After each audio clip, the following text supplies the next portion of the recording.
Profetas y Reyes, capítulo 47. Josué y el ángel.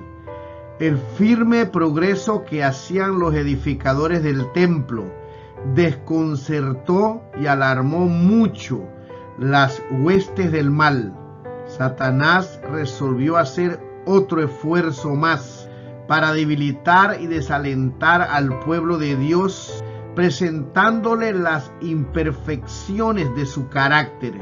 Si con ello lograba que aquellos que habían sufrido durante largo tiempo por causa de la transgresión fuesen inducidos a despreciar los mandamientos de Dios, caerían otra vez en la servidumbre del pecado. Por haber sido elegido Israel para conservar el conocimiento de Dios en la tierra, había sido siempre el objeto especial de la enemistad de Satanás, y éste se había propuesto causar su destrucción. Mientras los hijos de Israel fueran obedientes, no podía hacerles daño. Por lo tanto, había dedicado todo su poder y astucia a inducirlos a pecar.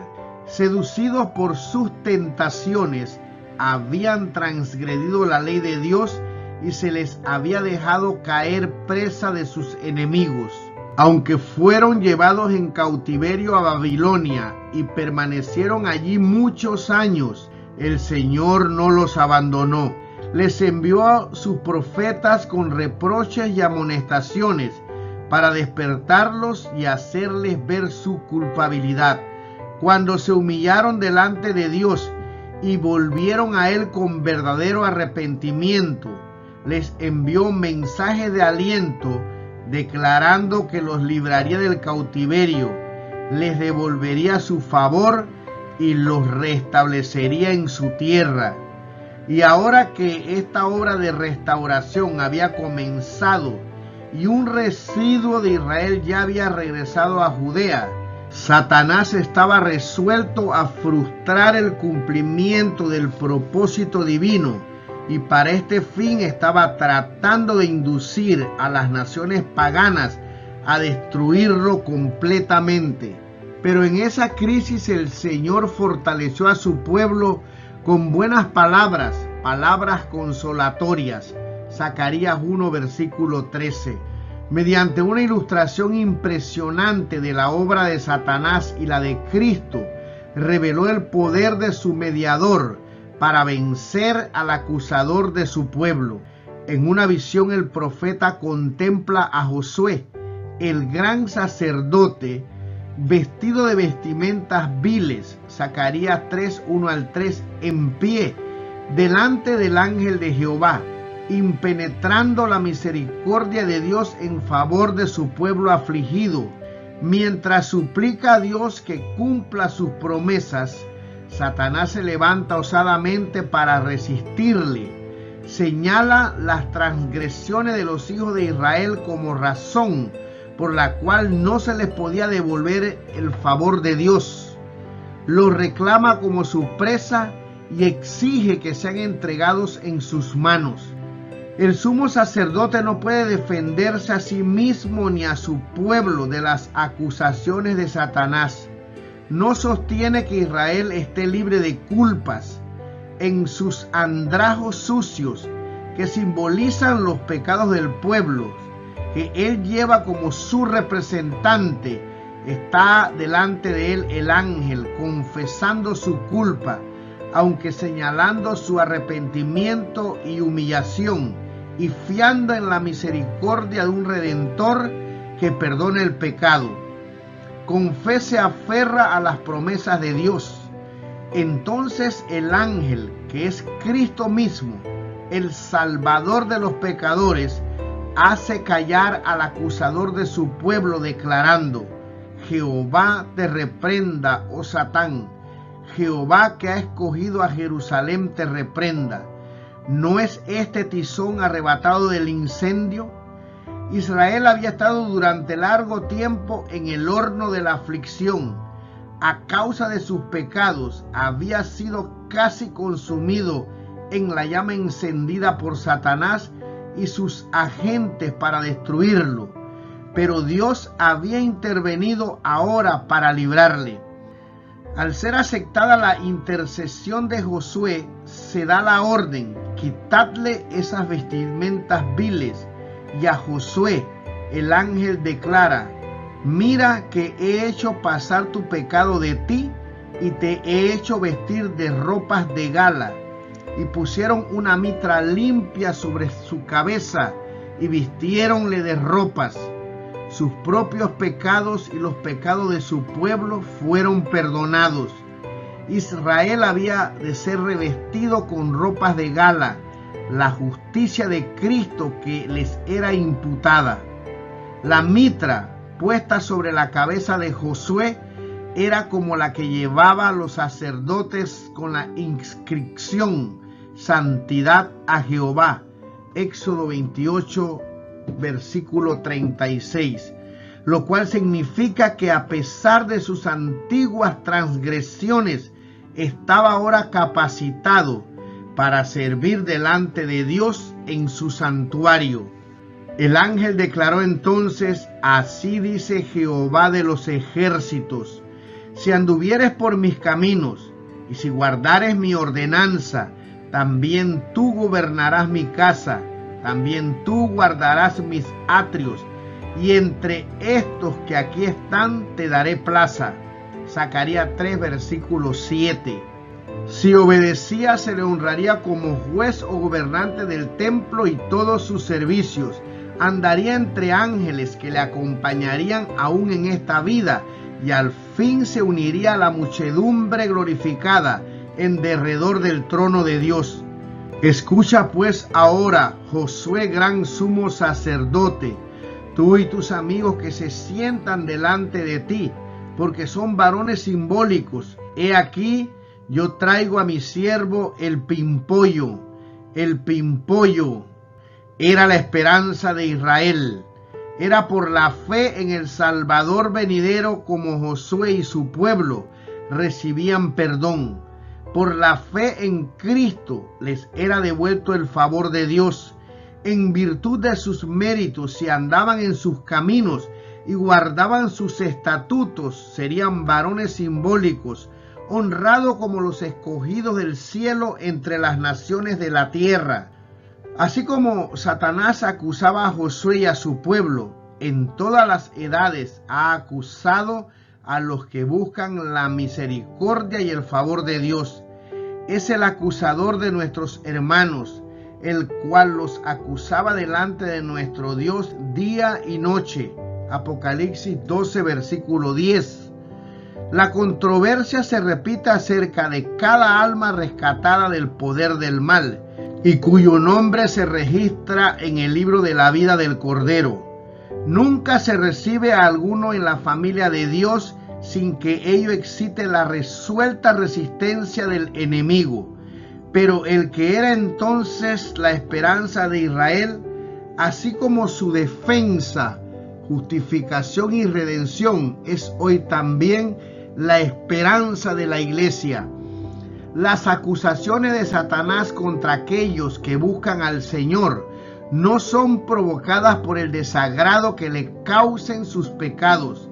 El carácter deficiente de ellos le causa regocijo porque sabe que solo si violan la ley de Dios puede Él dominarlos. Sus acusaciones provienen únicamente de su enemistad hacia Cristo. Por el plan de salvación, Jesús está quebrantando el dominio de Satanás sobre la familia humana y rescatando almas de su poder. Todo el odio y la malicia del jefe de los rebeldes se encienden cuando contemplan la evidencia de la supremacía de Cristo y con poder y astucia infernales obra para arrebatarle los hijos de los hombres que han aceptado la salvación.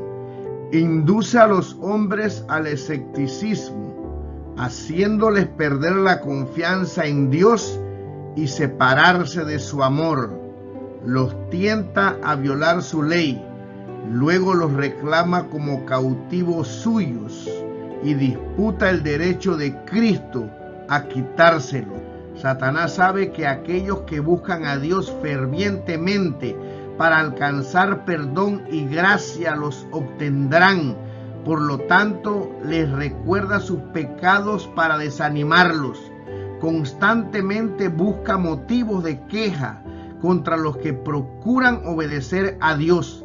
Trata de hacer aparecer como corrompido aún su servicio mejor y más aceptable, mediante estratagemas incontables y de las más sutiles y crueles, intenta obtener su condenación. El hombre no puede por sí mismo hacer frente a estas acusaciones del enemigo. Con sus ropas manchadas de pecado, confiesa su culpabilidad delante de Dios. Pero Jesús, nuestro abogado, presenta una súplica eficaz en favor de todos los que mediante el arrepentimiento y la fe le han confiado la guarda de sus almas. Intercede por su causa y vence a su acusador con los poderosos argumentos del Calvario.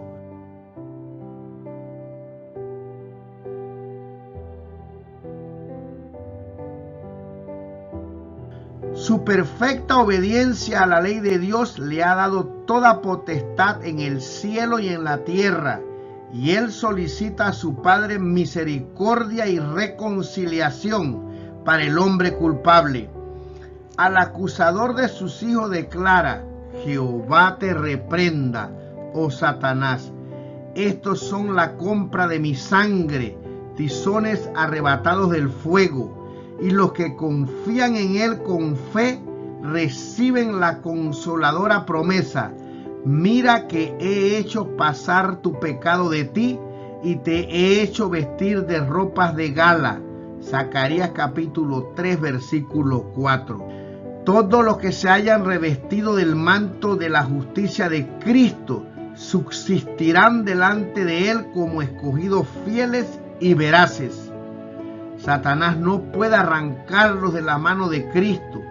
Este no dejará que una sola alma que con arrepentimiento y fe haya pedido su protección caiga bajo el poder del enemigo. Su palabra declara: ¿o forzará a alguien mi fortaleza?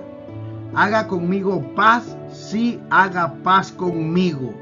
Isaías 27 versículo 5. La promesa hecha a Josué se dirige a todos: si guardares mi ordenanza, entre estos que aquí están te daré plaza. Zacarías capítulo 3 versículo 7. Los ángeles de Dios irán a cada lado de ellos, aún en este mundo, y ellos estarán al fin entre los ángeles que rodean el trono de Dios. La visión de Zacarías con referencia a Josué y el ángel se aplica con fuerza especial a la experiencia del pueblo de Dios durante las escenas finales del gran día de la expiación. La iglesia remanente será puesta entonces en grave prueba y angustia. Los que guardan los mandamientos de Dios y la fe de Jesús sentirán la ira del dragón y de su hueste. Satanás considera a los habitantes del mundo súbditos suyos. Ha obtenido el dominio de muchos cristianos profesos, pero allí está ese pequeño grupo que resiste su supremacía. Si él pudiese borrarlo de la tierra, su triunfo sería completo.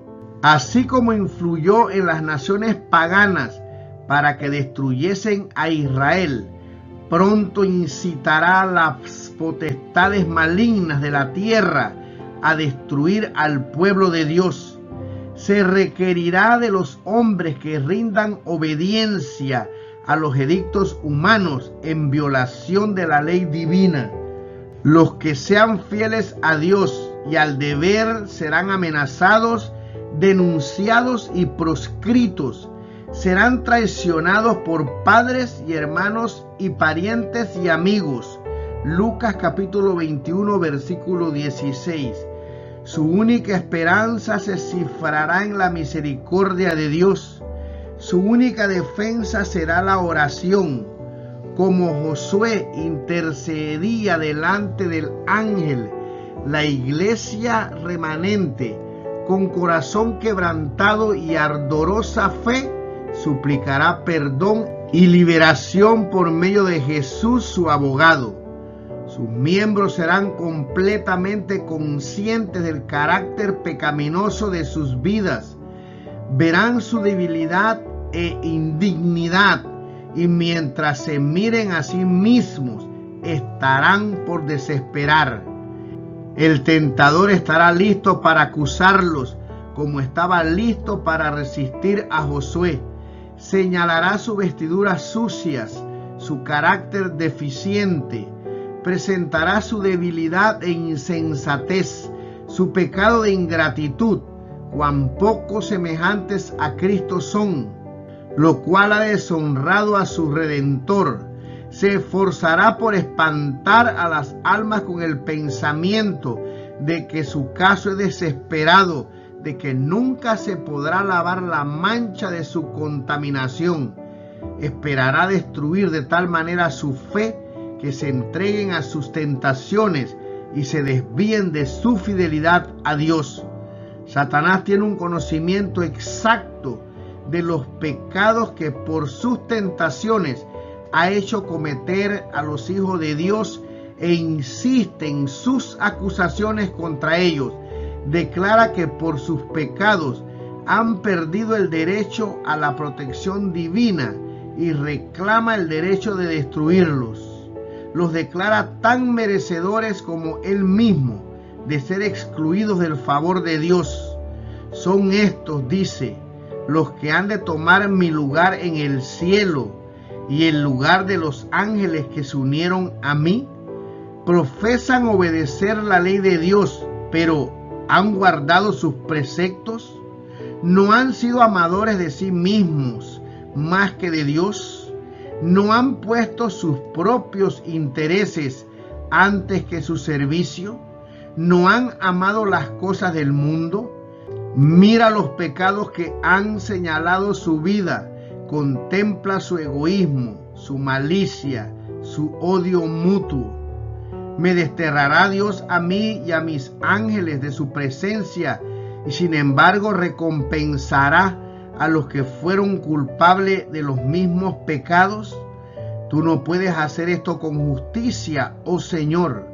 La justicia exige que se pronuncie sentencia contra ellos. Sin embargo, aunque los seguidores de Cristo han pecado, no se han entregado al dominio de los agentes satánicos, se han arrepentido de sus pecados, han buscado al Señor con humildad y contrición, y el abogado divino intercede en su favor. El que más fue ultrajado por su ingratitud, el que conoce sus pecados y también su arrepentimiento, declara: Jehová te reprenda, oh Satán. Yo di mi vida por estas almas. Sus nombres están esculpidos en las palmas de mis manos. Pueden tener imperfecciones de carácter, pueden haber fracasado en sus esfuerzos, pero se han arrepentido y las he perdonado y aceptado. Los asaltos de Satanás son vigorosos, sus engaños terribles, pero el ojo del Señor está sobre sus hijos. La aflicción de estos es grande. Las llamas parecen estar a punto de consumirlos, pero Jesús los sacará como oro probado en el fuego. Su índole terrenal debe ser eliminada para que la imagen de Cristo pueda reflejarse perfectamente. Puede parecer a veces que el Señor olvidó los peligros de su iglesia y el daño que le han hecho sus enemigos, pero Dios no olvidó. Nada hay en este mundo que su corazón aprecie más que su iglesia. No quiere que una conducta mundanal de conveniencias corrompa su foja de servicios. No quiere que sus hijos sean vencidos por las tentaciones de Satanás. Castigará a los que le representan mal, pero será misericordioso para con todos los que se arrepientan sinceramente. A los que le invocan para obtener fuerza con que desarrollar un carácter cristiano, les dará toda la ayuda que necesiten. En el tiempo del fin, los hijos de Dios estarán suspirando y clamando por las abominaciones cometidas en la tierra.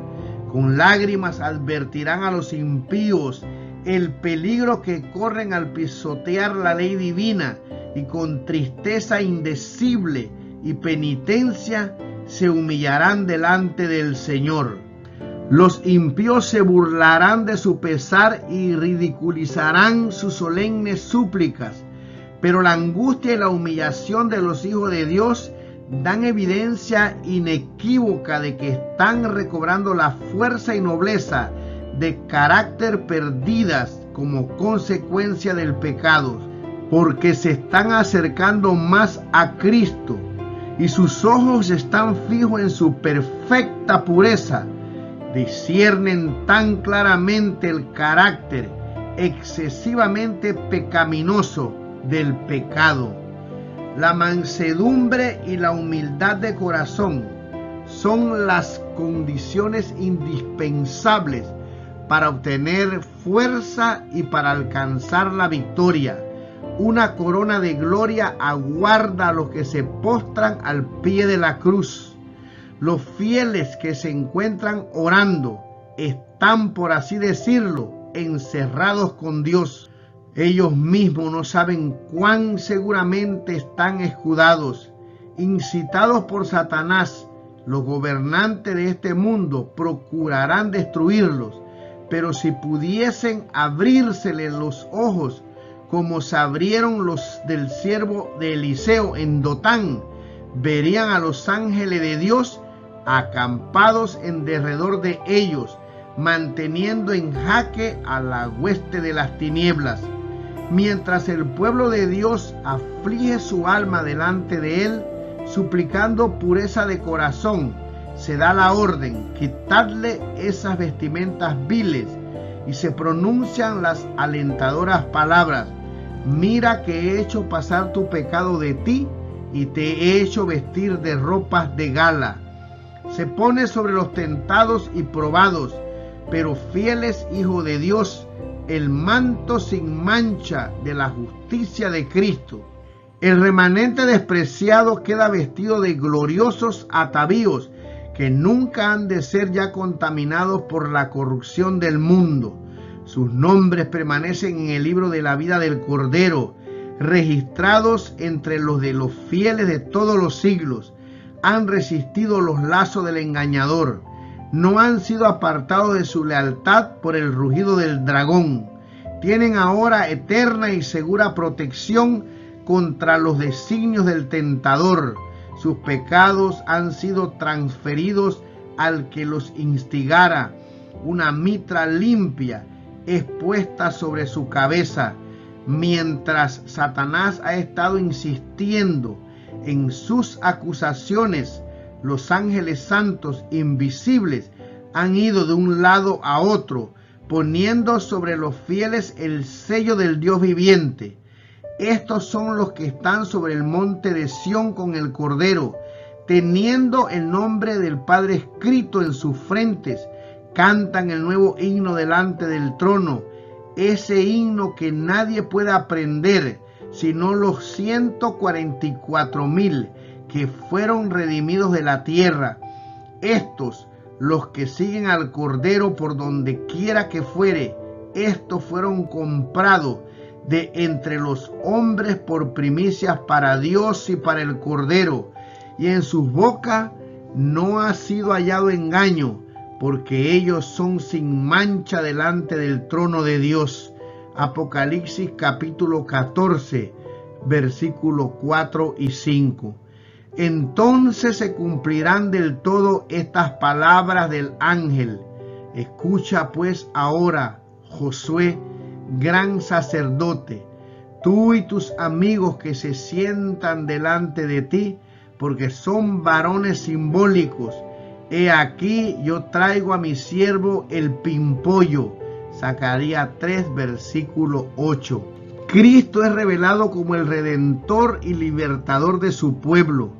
Entonces serán en verdad los que forman parte del remanente, varones simbólicos, cuando las lágrimas y la humillación de su peregrinación sean reemplazadas por el gozo y la honra en la presencia de Dios y del Cordero.